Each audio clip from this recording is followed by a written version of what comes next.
Mesdames et messieurs, bonjour et très heureux de vous retrouver. Voici le sommaire de ce 13h au Bénin, liesse populaire qui fait suite à la publication de la liste de positionnement comptant pour les élections de janvier 2023. Venues de tous les arrondissements de Djidja, les populations sont sorties pour exprimer le soutien au maire de la ville. Occasion pour elles de remercier les responsables du bloc républicain et le chef de l'État. Ensuite, les relations Bénin-Canada se renforcent davantage au cœur de cette coopération. Le Forum international sur l'entrepreneuriat Québec-Bénin, organisé à l'attention des jeunes entrepreneurs qui s'est déroulé à Cotonou, vient témoigner du niveau des relations. Pour sceller davantage les amitiés entre les deux pays, il a été organisé un concours sur la soumission des projets et au thème duquel des récompenses ont été attribuées. Et pour finir, du nouveau dans la commune d'Abomey-Calavi, après plus d'une quinzaine d'années d'existence au Bénin, avec son showroom au quartier Bedjulomende à Cotonou, le groupe Orcadeco, spécialisé dans la commercialisation de tous les accessoires de décoration pour la maison, s'étend et a implanté un nouveau et impressionnant showroom à Abomey-Calavi à quelques mètres du carrefour Bido-Cécy. Voilà pour le sommet donc de ce 13h au Bénin. À nouveau bonjour et bienvenue. Si vous nous rejoignez en politique, grande mobilisation dans la commune de Djidja. C'est une liesse populaire qui fait suite à la publication de la liste de positionnement comptant pour les élections de janvier 2023. Venues de tous les arrondissements, les populations sont sorties pour exprimer le soutien au maire de la ville. Occasion pour elles de remercier les responsables du bloc républicain et le chef de l'État. Les détails dans ce reportage. La foule a envahi les rues ainsi que l'hôtel de ville de Djidja, composé de militants du bloc républicain et autres fans.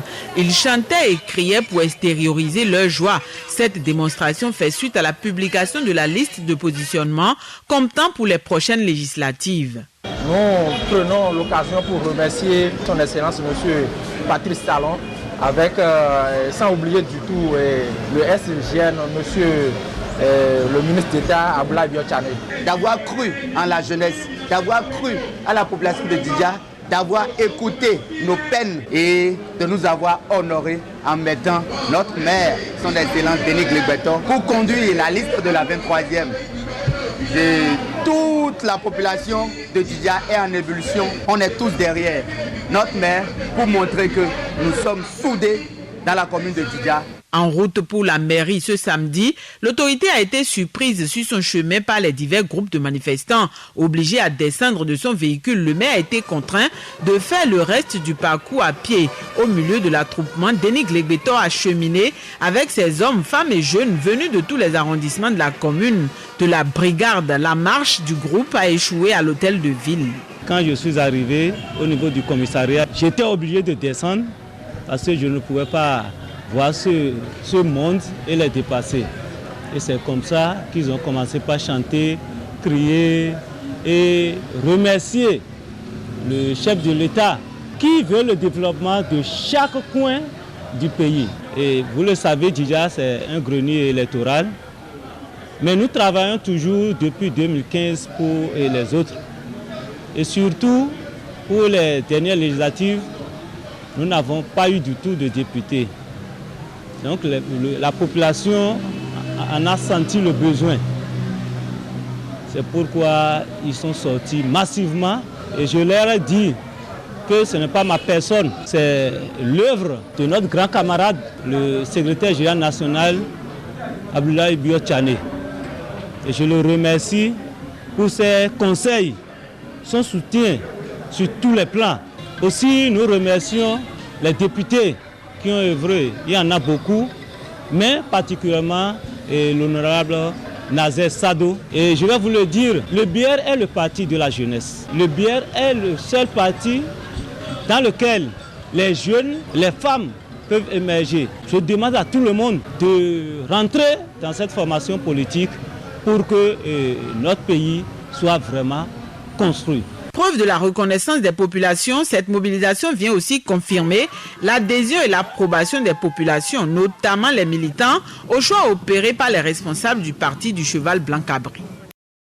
Diplomatie en bref et en image, le chef de l'État a reçu dans l'après-midi de ce jeudi les lettres de créance de plusieurs ambassadeurs accrédités près le Bénin au palais de la Marina. Avant la remise de ces lettres de créance, c'est le ministre des Affaires étrangères qui avait reçu quelques heures plus tôt les copies figurées des lettres de créance de 5 ambassadeurs accrédités près le Bénin. Il s'agit de l'Autriche, de la République italienne, de la Sierra Leone, de l'Inde et la Guinée-Bissau.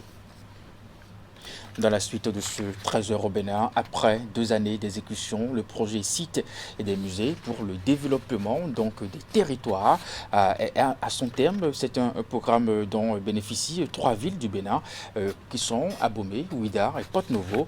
Il est mis en œuvre par le gouvernement béninois à travers le ministère du Tourisme, de la Culture et des Arts avec l'appui technique de l'ambassade de France au Bénin.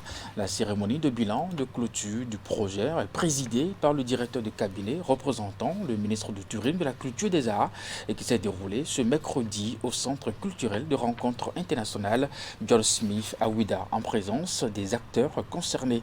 Voici le compte rendu. Le projet des sites et des musées pour le développement des territoires SMDT prend fin après 2 années de mise en œuvre. C'est un projet exécuté dans les 3 villes à vocation touristique que sont Porto-Novo, Abomey et Ouidah. Son objectif, promouvoir un réseau d'acteurs du patrimoine et de la culture dans les 3 villes. Il est structuré autour de 3 composantes. L'éducation au patrimoine matériel et immatériel, l'animation des sites et musées autour du patrimoine et de la culture vivante et l'appui aux entreprises de production et de diffusion de contenu. Ce programme nous a permis, pendant le temps de sa mise en œuvre, de bénéficier des expertises d'un certain nombre de personnalités qui ont su mettre en valeur et révéler le potentiel culturel et touristique de nos 3 villes et qui aujourd'hui positionnent ces 3 villes comme des villes phares en matière d'art, de culture et de tourisme sur la carte culturelle et touristique de l'Afrique de l'Ouest. Lancé le 5 octobre 2021, le projet SMDT est porté par le ministère du Tourisme, de la Culture et des Arts et l'ambassade de France au Bénin. Au bout de 2 années d'intenses activités de ce partenariat culturel, plusieurs résultats sont à mettre à l'actif du projet. L'élaboration et l'édition d'un manuel d'animation des classes culturelles orientées sur le patrimoine d'Abomey et la formation de 60 enseignants et autorités scolaires de la localité sur l'éducation au patrimoine et l'animation des classes culturelles. Donc, la sensibilisation de plus de 400 élèves et 150 acteurs culturels sur le patrimoine historique et culturel de la ville, la documentation et la sécurisation foncière de 60 sites touristiques. Pour la ville de Ouidah, le projet a consisté en l'appui à la préparation et la professionnalisation du carnaval international qui se déroulera en janvier 2024. Pour Porto-Novo, la construction du musée virtuel des places volumes et des patrimoines matériels et immatériels. Depuis 2016, le gouvernement, dans son programme d'action, fait du secteur du tourisme en lien avec la culture et les arts une de ses priorités en vue du développement de l'offre touristique du Bénin. Et pour y arriver, le pays s'appuie sur son exceptionnel patrimoine culturel. Le développement de cette coopération culturelle et patrimoniale entre le Bénin et la France a conduit à la réalisation des projets innovants avec le soutien du Fonds de solidarité pour les projets innovants FSI, notamment le projet SMDT. Je me réjouis donc de la mobilisation effective de tous ces acteurs dans le projet SMDT qui a permis de répondre aux besoins identifiés sur les 3 villes précitées et de soutenir avec les maires de ces communes des projets de territoire, des projets de culture, des projets d'avenir. Le souhait de tous est de voir les différentes actions engagées à travers le projet se prolonger et les synergies établies entre les divers acteurs se consolider. La France réaffirme par ailleurs son engagement à poursuivre aux côtés du Bénin les efforts visant à faire de la culture un véritable levier de développement du pays. Le Bénin accueille la deuxième édition du Forum international sur l'entrepreneuriat. Cette initiative de la délégation du Québec à Dakar vise à outiller les jeunes entrepreneurs du Bénin sur le potentiel d'innovation et les trajectoires entrepreneuriales démarrées ce mercredi. La rencontre a mobilisé des chefs d'entreprise et jeunes entrepreneurs du Bénin et d'ailleurs autour des organisateurs. Ingrid Dider, Elvis Tonocoin pour les détails. Le Forum international sur l'entrepreneuriat dépose ses valises au Bénin. Organisé par la délégation du Québec à Dakar, l'initiative vise à trouver une réponse aux milliers de femmes et jeunes qui ne cessent de frapper à la porte de l'entrepreneuriat. La deuxième édition du Forum, qui se déroule du 9 au 10 novembre 2022 à Cotonou, se veut un espace de partage d'expériences et de renforcement des jeunes en entrepreneuriat. L'entrepreneuriat n'est pas la seule solution, mais l'entrepreneuriat est une des solutions pour aider la jeunesse africaine à se prendre en main, la jeunesse africaine à créer des emplois qui vont rester longtemps, et à créer des entreprises aussi, des entreprises qui vont être pérennes dans le temps. Donc pour nous, c'est important de venir partager l'expertise québécoise que nous avons avec l'écosystème entrepreneurial béninois. J'offre des possibilités de collaboration, de partenariat, d'externalisation parce que justement j'ai une portée panafricaine et aussi d'échange parce que c'est en échangeant, non seulement je vais apprendre d'eux mais aussi ils vont apprendre de moi. Donc c'est vraiment un échange bilatéral à bidirectionnel. Ils sont près de 300 participants venus de divers horizons à participer aux échanges à travers des panels animés par des personnalités et organisateurs du monde des affaires portant sur le thème « Vers un entrepreneuriat innovant et durable ». Très riche en interventions, le forum va permettre aux jeunes entrepreneurs béninois de s'approprier la culture entrepreneuriale du Québec pour mieux développer leurs entreprises. Il est heureux que cette rencontre se tient ici au Bénin, tandis que nous célébrons cette année les 60 ans des relations diplomatiques entre le Canada et le Bénin.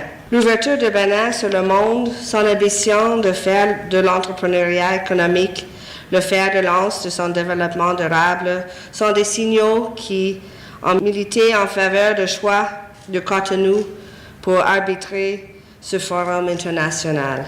La première journée du Forum international sur l'entrepreneuriat sera clôturée par un jeu concours organisé afin de mettre en lumière l'innovation béninoise. Sur plus de 250 projets soumis, 20 jeunes entrepreneurs béninois ont été sélectionnés pour présenter leurs projets.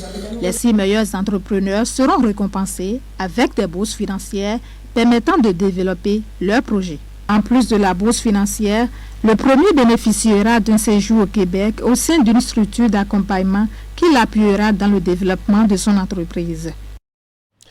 Et c'est en effet ce jeu concours que nous verrons dans ce reportage. Je vous l'annonce en titre. Les relations Bénin-Canada se renforcent davantage depuis des années et le Forum international sur l'entrepreneuriat Québec-Bénin à l'attention des jeunes qui s'est déroulé à Cotonou vient de témoigner du niveau des relations.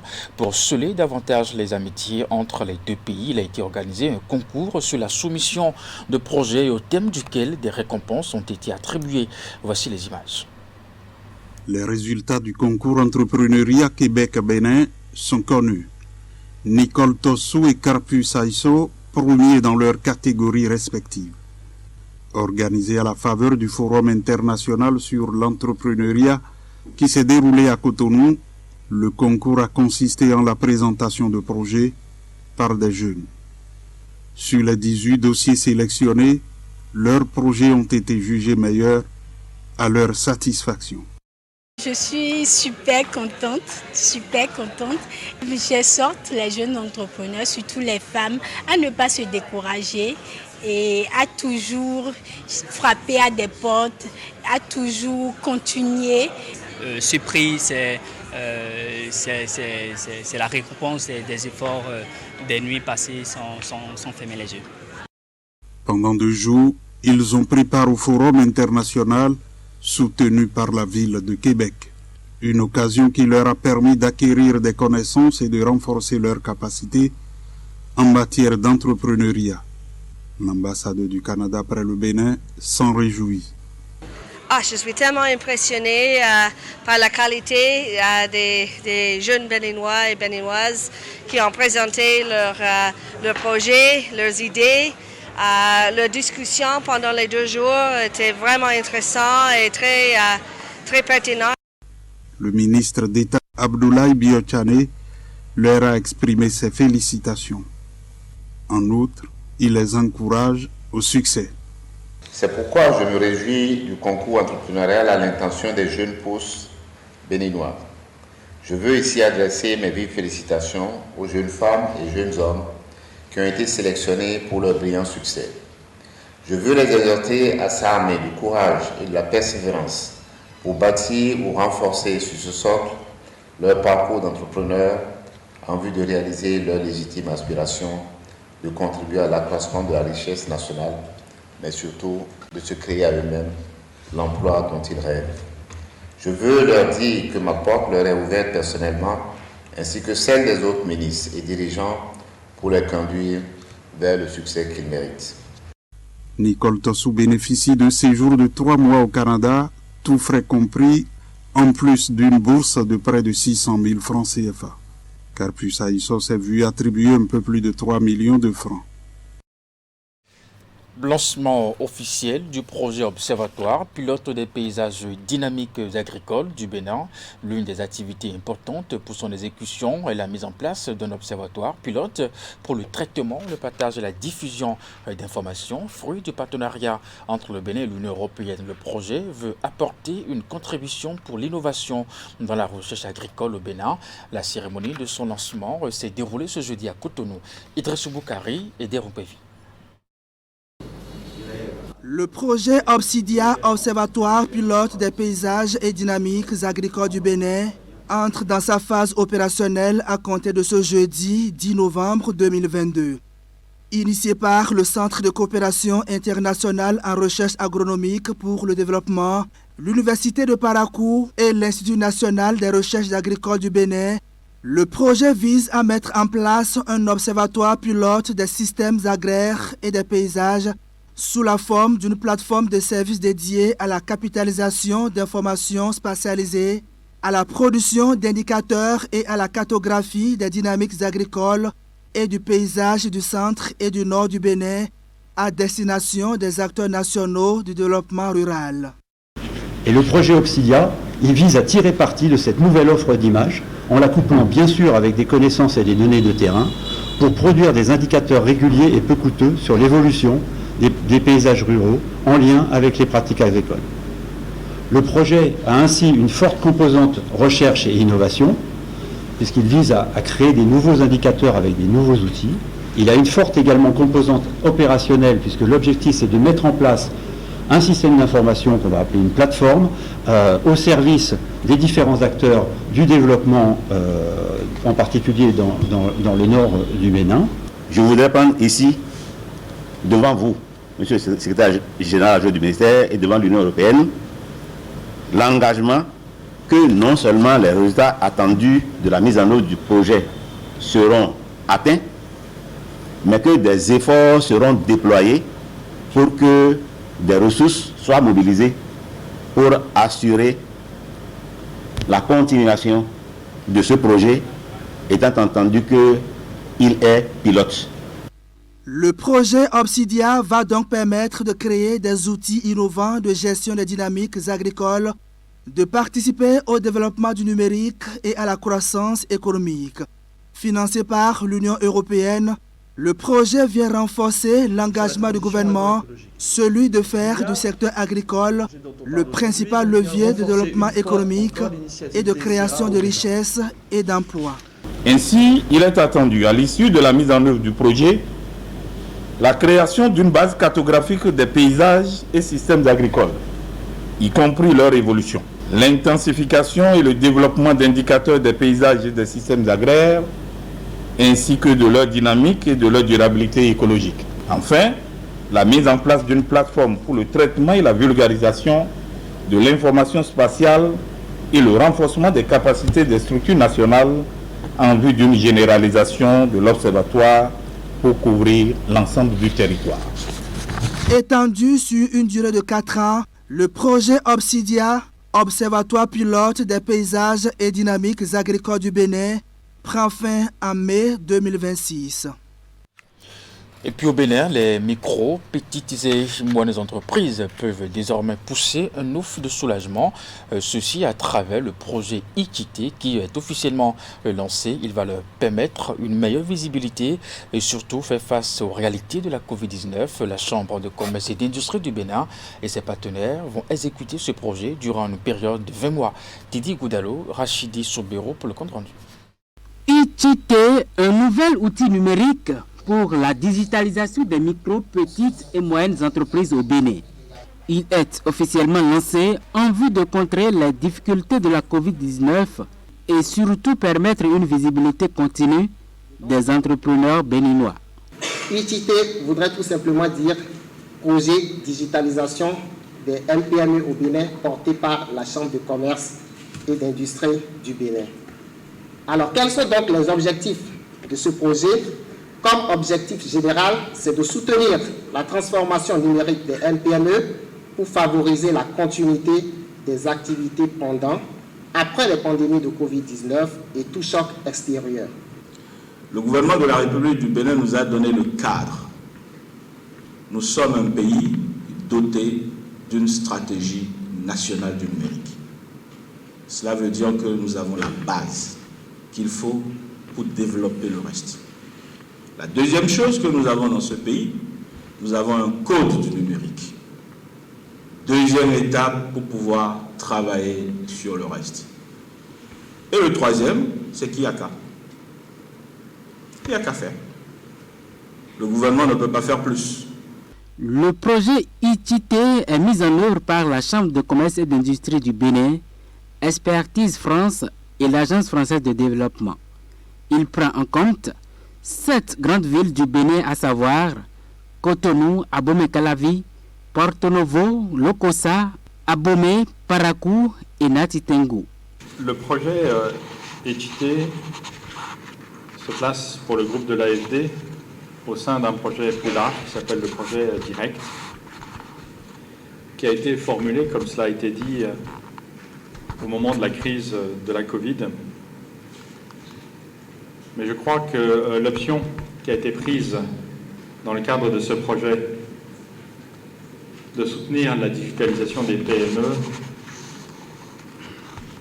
n'a pas été rendue moins pertinente par la régression de la crise sanitaire, mais bien plus encore par l'ensemble des crises que nous vivons suite à la Covid. Le projet de digitalisation des MPME, porté par la Chambre de commerce et par ses partenaires, va donc œuvrer au renforcement de la résilience des entreprises de notre pays et va constituer une réponse concrète à l'impact social de toutes les crises éventuelles, avec l'ambition de garantir la continuité des activités économiques. ITT concerne les micro, petites et moyennes entreprises formelles et informelles avec 50% de femmes. Il sera mis en œuvre 20 mois durant à compter de la date de son lancement. Parlons santé à présent. Le secteur privé est invité dans le combat contre le paludisme en Afrique et au Bénin, ce qui explique l'organisation d'un atelier de renforcement des capacités des entreprises. Dans ce cadre de cette lutte, l'organisation non gouvernementale Speak Up Africa réunit des structures ayant démarré l'expérience avec les acteurs étatiques en action contre le paludisme 2 jours durant. L'ouverture a eu lieu ce jeudi à Cotonou sous les yeux de William Cliquant, mon fils de Savouran. La prévention et la lutte contre le paludisme est une affaire de tous. Les entreprises s'y mettent aussi. L'implication active des délégués de personnel, des spécialistes de risque, de gestionnaires de ressources humaines et autres va davantage prévenir le mal. C'est l'objet de cet atelier de renforcement de capacité au profit des entreprises partenaires de Speak Up Africa. En 2020, avec le groupe EcoBank, nous avons lancé cette campagne au niveau régional d'engagement du secteur privé. Et donc on est maintenant dans le troisième année de cette initiative et on a vu vraiment des bons résultats.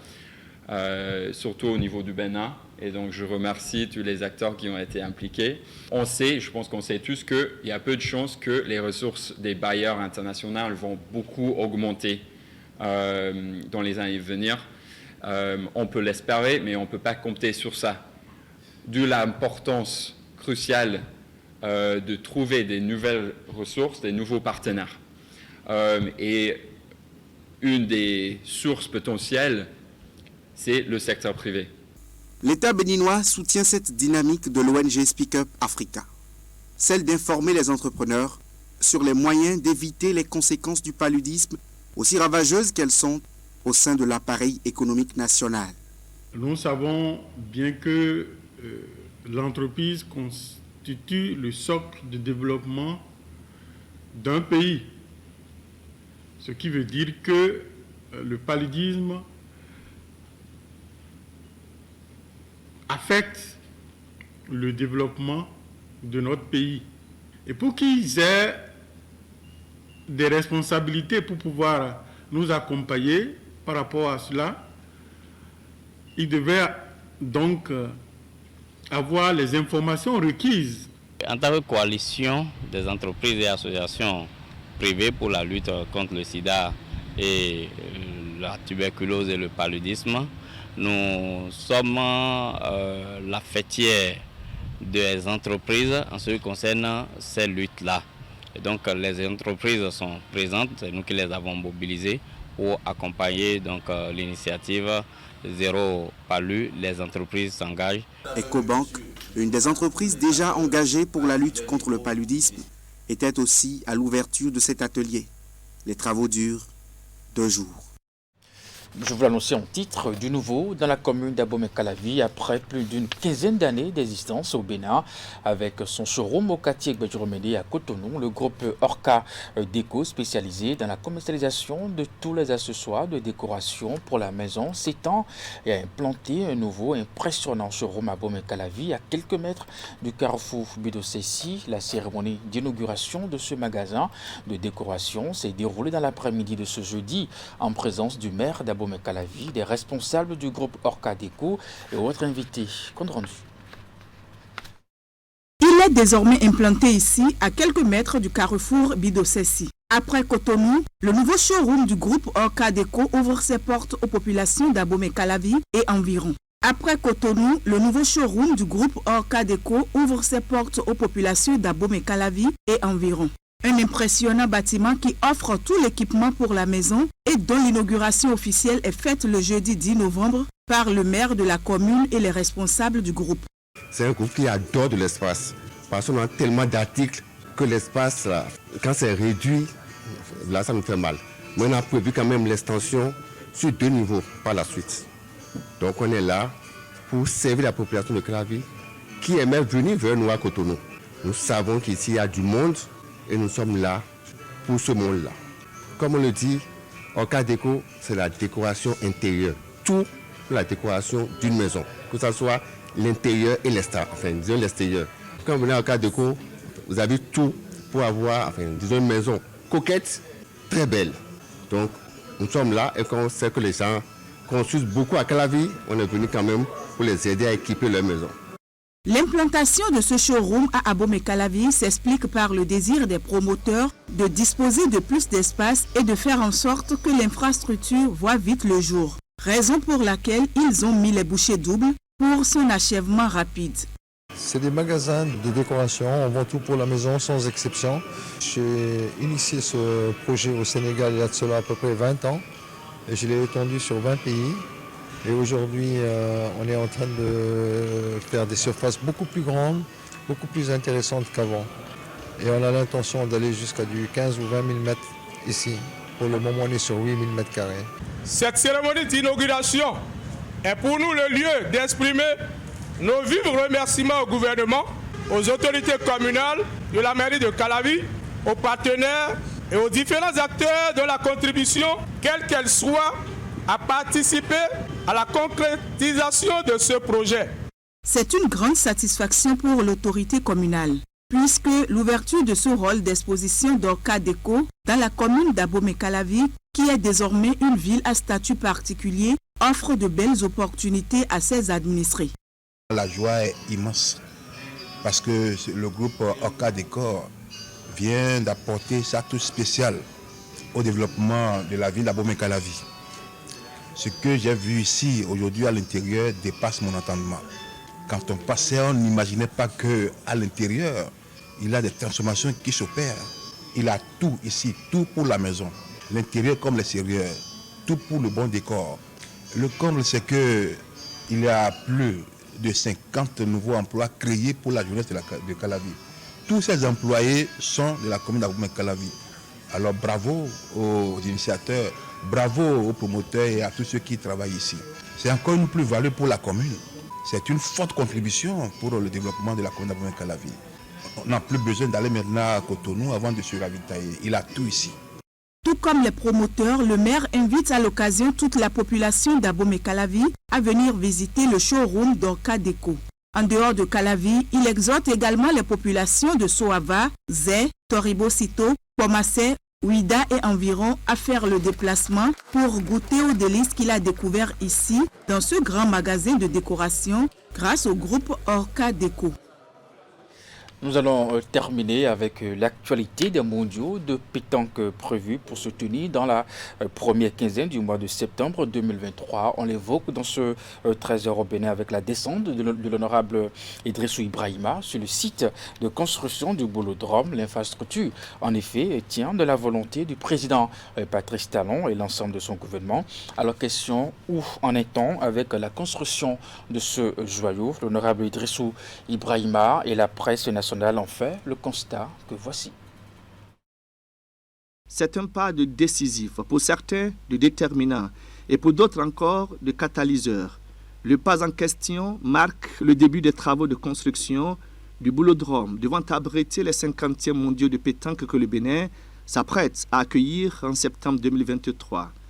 Étant de passage à Cotonou et pour avoir entendu beaucoup de choses, et pour éviter des cas d'objection de conscience, les dérapages de toute nature et d'autres contre-vérités, il est important pour nous de vous inviter et de vous amener à être au même niveau d'information en ce qui concerne bien évidemment l'implantation du Bolodrome.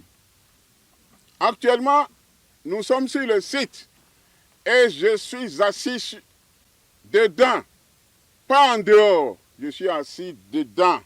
C'est un constat qui déroute les plus sceptiques et les mots teintés d'assurance sont portés par le directeur des travaux de l'entreprise high-tech ITB Bénin. Dans les moitiés, il y a les grands bâtiments de Bolodrome. À sa côte, il y a tous les parkings pour les engins et les motos. Et de l'autre côté, il y a les pétanques, qu'est-ce qu'il a ouvert. Il y a une place pour les pétanques couvres, il y a une place pour les pétanques ouvertes. Donc il y a beaucoup de places pour jouer les pétanques. Ça là, avec un VRD très grand et un management très joli.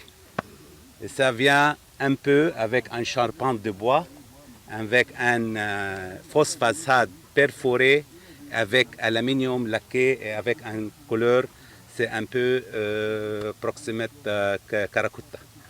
Donc, c'est un bâtiment, ça vient vraiment et très joli. L'évidence de l'instant conforte la détermination des partisans du glissement de date. Et la veille maintenue par le président Idrissou Ibrahima est un gage et un supplément de motivation pour l'entreprise high-tech ITB Bénin qui n'a d'ailleurs pas attendu l'approbation du maître d'ouvrage et du maître d'œuvre pour prendre possession du site. La société de construction de ce Bolodrome n'a reçu aucune notification, je dis bien aucune notification des autorités en charge de ce dossier. Cependant, elle s'est engagée à rendre possible la construction du Bolodrome en vue d'accompagner le chef de l'État, Patrice Athanase Guillaume Talon, dans sa décision de faire en sorte que la 50e édition du championnat du monde de pétanque ait effectivement lieu à Cotonou, au Bénin. 2 fenêtres à retenir, début décembre 2022 et fin juin 2023. Haïti qui TB met les pieds à l'étrier. La Confédération africaine des sports boules et à travers elle, son président est au rebond. Et voilà qui rassure de l'effectivité des travaux de construction du boulodrome et surtout de la tenue des mondiaux de pétanque prévus, je le rappelle, pour se tenir dans la première quinzaine du mois de septembre 2023. Mesdames, Messieurs, c'est la fin de ce 13h au Bénin. Merci de l'avoir suivi, de votre fidélité également. Après moi, le programme se poursuit, bien entendu à 16h, votre bulletin d'information, 19h30, la grande édition de la soirée. Jusque-là, portez-vous bien et à très bientôt.